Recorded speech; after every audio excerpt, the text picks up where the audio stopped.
भाजपा 5 राज्यों से चोपड़ा साफ होने वाला है। तो उनसे राम मंदिर का उन्नयन कहाँ कराया गया? उनको मंदिर में कहाँ उनको शुद्धिकरण कराया जाता है?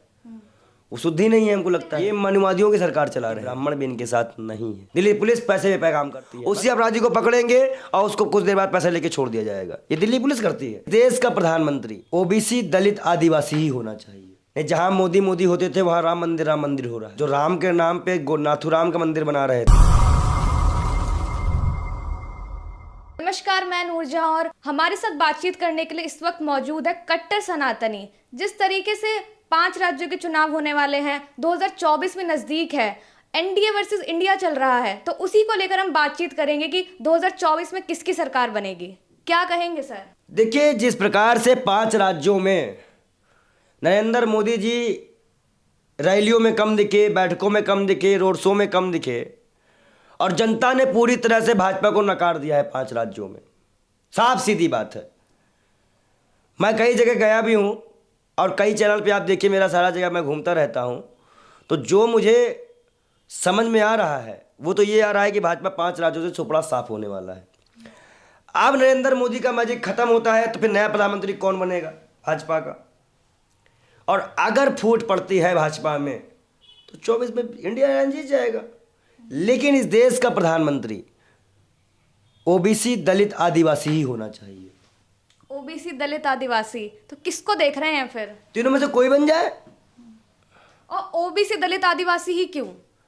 सबने राज कर लिया है, अब इनकी बारी है। सब प्रधानमंत्री बन चुके हैं, अब इनको दे दिया जाए देश। लेकिन हमारी जो राष्ट्रपति हैं वो तो खुद आदिवासी हैं। तो उनसे राम मंदिर का उन्नयन कहाँ कराया गया? उनको मंदिर में कहाँ उनको शुद्धिकरण कराया जाता है? वो शुद्धि नहीं है। हमको लगता है नहीं, संसद भवन के उन्नयन में देश के राष्ट्रपति जाते हैं या प्रधानमंत्री जाते? आप कह रहे हैं कि जो देश का प्रधानमंत्री है वो ओबीसी है, वो होना चाहिए। लेकिन जो नरेंद्र मोदी जी वो तो खुद ओबीसी हैं, वो कहते हैं ओबीसी 90 सचिव हैं, 3 ओबीसी हैं। देख लें आप खुद इनकी हालत। पर वो तो कहते हैं ये मनुवादियों की सरकार चला रहे हैं। मनुवादियों की सरकार चला रहे हैं। वो तो कह रहे हैं कि हम दलितों और पिछड़ों का एकदम उनके साथ हैं, उनके साथ खड़े हैं। संविधान बचाओ रैली में अंतर्राष्ट्रीय ब्राह्मण महासभा ने समर्थन दिया है संविधान बचाओ रैली का। इसका मतलब है कि ब्राह्मण भी इनके साथ नहीं है। मैं खुद अंतर्राष्ट्रीय ब्राह्मण महासचिव का राष्ट्रीय महासचिव, मैंने खुद हमारे अध्यक्ष द्वारा श्रवण पांडे द्वारा समर्थन पत्र भी हमको मिला और हम रैली में गए, मंच में बैठ के अपनी बात रख के आए हैं कि हमें संविधान चाहिए। वेद पुराण कुरान गीता बाइबिल हमारे प्राइवेट है, इसको हम व्यक्तिगत रखेंगे, लेकिन संविधान इस पूरे देश में जिस तरह से लागू किया गया हम उससे चलेंगे। लेकिन यह सरकार 5 राज्यों में पैसा, पावर, ईडी, आईटी, सीबीआई जिसका का दुरुपयोग हो रहा है चुनाव के टाइम ही। लेकिन ईडी सीबीआई तो स्वतंत्र है ना, क्या उपयोग हो रहा है उनका? मैं आपसे पूछ रहा हूं, अडानी के पास कब जाओगे? जब ड्रग्स मिलता है तब।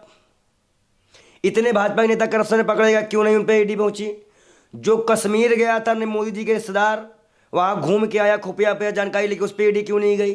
तो ये बुरे विपक्ष को डाउन करने की साजिश है। कहीं ना कहीं उत्तर प्रदेश में आज भी अब लोगों को मायावती की याद आती है कानून व्यवस्था के नाम पर, क्योंकि यूपी कानून व्यवस्था चरमरा चुकी है। तो ऐसे कई मुद्दे हैं और हम जनता के मुद्दों पे बात करें ना, हम क्यों धर्म मुसलमान हिंदू जाएंगे?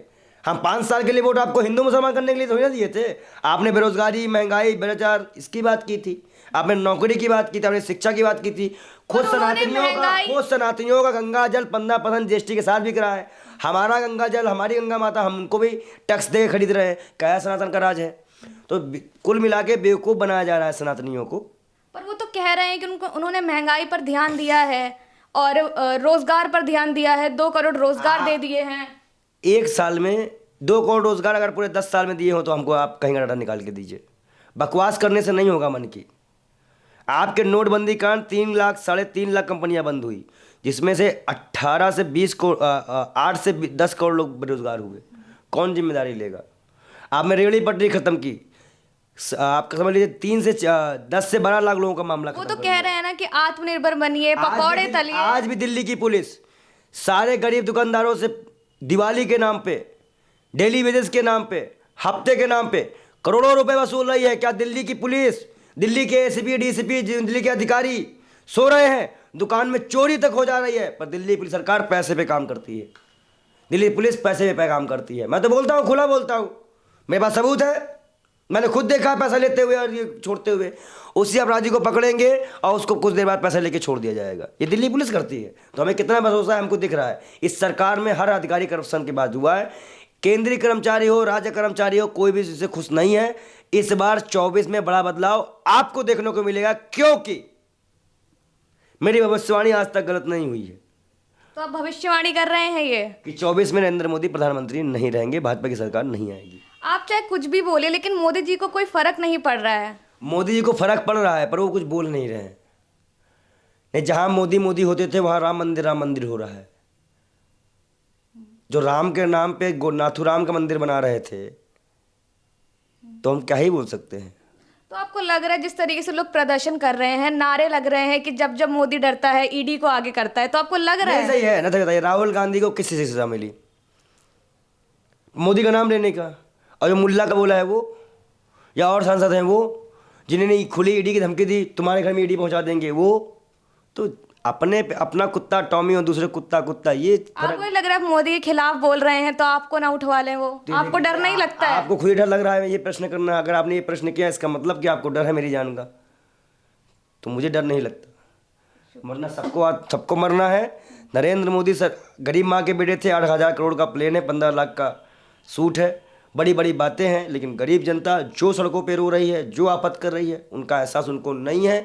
ये दर्द, ये चीख, ये आंसू इस सत्ता को मिटा देंगे। और देखिएगा आने वाले टाइम पर, अगर जनता खुश नहीं होती मोदी से, तो बार बार वो मतलब मोदी को सत्ता में नहीं लेके आते। कर्नाटका, हिमाचल नहीं बता पा रही हैं आप। गुजरात में कहे जीते नहीं बता पा रही हैं आप। अभी 5 राज्य और हारेंगे, फिर 24 हारेंगे, फिर दिल्ली हारेंगे, हरियाणा हारेंगे। देखिए इनकी शुरुआत हो जाएगी। बहुत बहुत धन्यवाद। तो हमने इनकी बातचीत सुनी और ये भविष्यवाणी कर रहे हैं कि 2024 में मोदी नहीं आएंगे, कोई और आएगा और कोई दलित या ओबीसी होना चाहिए। तो आपकी इन पे क्या राय है, हमें ज़रूर बताइएगा और बने रहे हमारे साथ।